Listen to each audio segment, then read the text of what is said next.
Hi friends, welcome to our channel. ఈ రోజు మీరు వినబోయే కథ పేరు ఏది గొప్ప విద్య. ఆ కథ ఏంటో చూద్దాం. కథలోకి వెళ్దాం. ఒక గ్రామం నుంచి ముగ్గురు కుర్రవాళ్ళు ఒక గురువుగారి దగ్గరకు చదువుకోవడానికి వెళ్తారు. గురువుగారు గొప్ప విద్వాంసుడు. ఎవరికి ఏ విద్య కావాలంటే ఆ విద్యను నేర్పించడంలో దిట్ట. ముగ్గురిలో ఒకరు వైద్యశాస్త్రం, రెండోవాడు జ్యోతిష్యం, మూడోవాడు తర్కం. ఇలా ఎవరికి కావలసిన విద్యను వాళ్ళు నేర్చుకుంటారు. కొన్ని సంవత్సరాల తర్వాత గురువుగారు శిష్యులను పరీక్షించాలనుకుంటారు. ఒకరోజు ఒక పెద్ద మనిషి గురువుగారు దగ్గరికి ఒక జాతకం తీసుకుని వచ్చి, ఈ జాతకం గల అబ్బాయికి నా కూతుర్నిచ్చి వివాహం చేద్దాం అనుకుంటున్నాను. నేను మిగిలిన అన్ని విషయాలు మాకు చాలా బాగా తృప్తికరంగా ఉన్నాయి. ఆ అబ్బాయి జాతకం చూసి మీరు వివాహం చేయమంటే చేస్తాం అని చెప్తాడు. గురువుగారు సరేనని ఆ జాతకాన్ని చూసి, ఈ కుర్రవాడికి వివాహ యోగంతో పాటు కొంచెం దుష్టగ్రహ వీక్షణ ఉంది, పెళ్ళైన కొద్ది కాలానికి జబ్బు చేస్తుంది అని చెప్తారు. ఆ విషయం తెలియగానే ఆ పెద్ద మనిషి కంగారు పడతాడు. వెంటనే గురువుగారు శిష్యుల వైపు అలా చూస్తారు. చెప్పండిరా అబ్బాయిలు, మీ తెలివితేటలు ఏ పాటివో తెలుసుకునే సమయం వచ్చింది. ఇప్పుడు ఆయన కంగారు తగ్గేలాగా ఏం చెప్తారో చెప్పండి అని గురువుగారి మనసులో ఉన్న మాటను అర్థం చేసుకున్న శిష్యులు వెంటనే తర్కం చదువుకున్నవాడు, ప్రతి జాతకంలోనూ ఎప్పుడో ఒకప్పుడు దుష్టగ్రహ వీక్షణ లేని జాతకం అంటూ ఉండనే ఉండదు. అది సర్వసాధారణం కదా. మీకు ఇతర విషయాలు అన్ని అనుకూలంగా ఉన్నప్పుడు వివాహం జరిపించడంలో తప్పులేదు. అన్ని సరిపోవాలంటే అలా ఎలా అండి బాబు?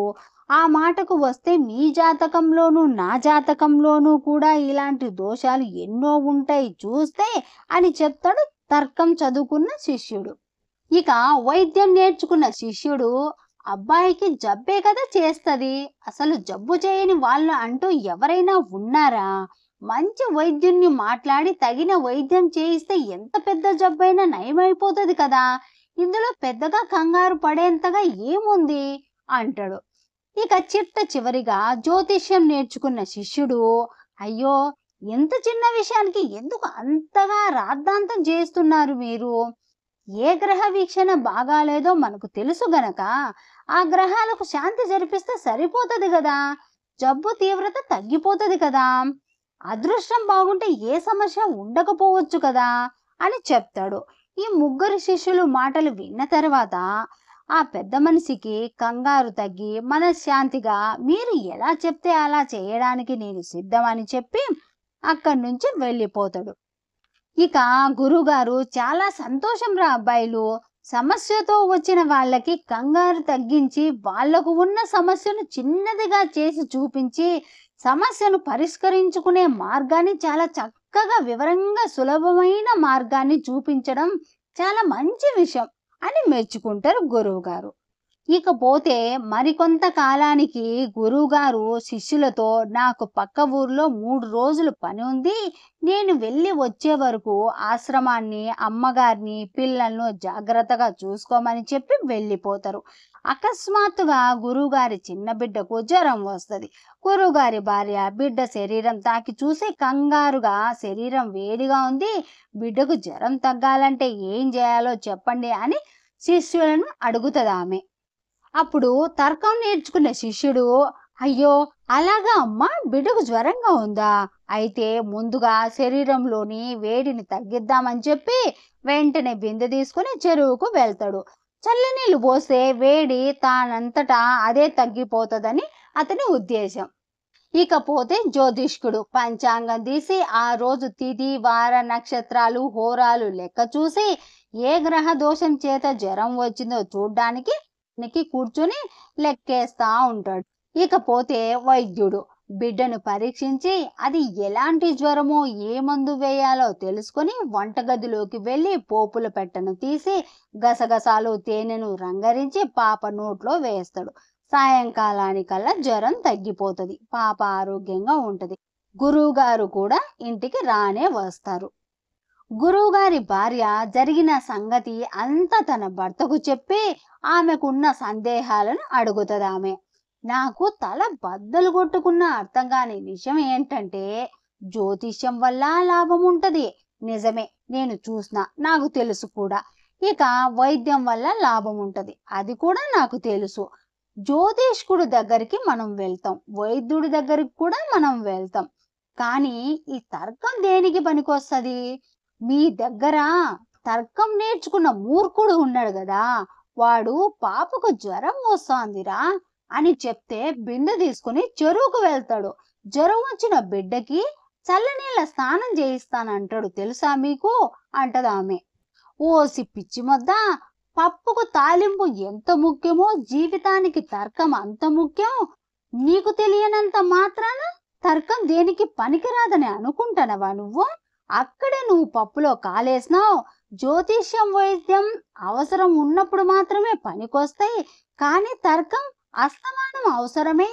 రేపే వాడికి ఒక పరీక్ష పెడతా, నువ్వు చూద్దువు గాని నేను చెప్పినట్లు చేయి చాలు అని చెప్తారు గురుగారు. సరేనంటది ఆమె.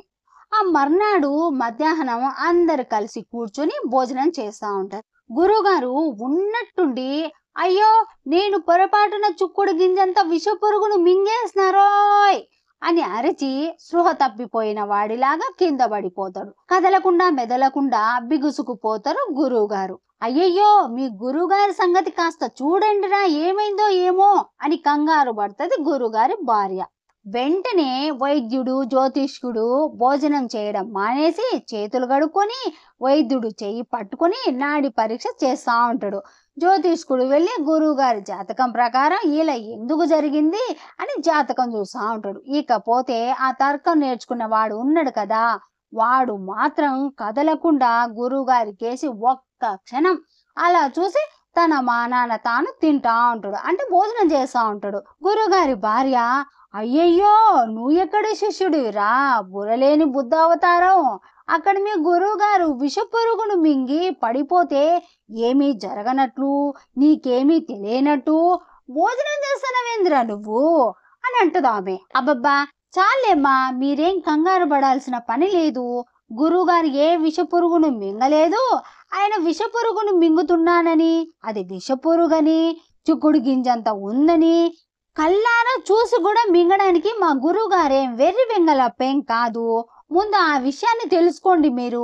ఒకవేళ పురుగు నోట్లోకి వెళ్ళాక తెలిసిన తర్వాత అన్నం ముద్ద మూసేస్తారు కదమ్మా, అలాగే మింగేరు కదా అని చెప్తాడు తర్కం నేర్చుకున్న శిష్యుడు. ఇక నటించే ప్రయోజనం లేదని గురువుగారు లేచి కూర్చొని, ఓసి పిచ్చి మొద్ద, చూసావటే వాడి తెలివితేటలు ఏ పాటివో, నీకు ఈ పాటికే అర్థమై ఉండాలే అని అంటారు. అయ్యో రామా, నిజమేనండోయ్, మీరు చెప్తే ఏమో అనుకున్నాను, కానీ తెలివితేటలన్నీ తర్కం నేర్చుకున్న వాడి దగ్గరే ఉన్నాయి సుమండి అంటది ఆమె. మరి ఏమనుకున్నావు, తర్కమా మజాకా అంటారు గురువుగారు. ఇంతటితో ఈ కథ సమాప్తం. మరో కథతో మళ్ళీ కలుద్దాం. Thanks for watching.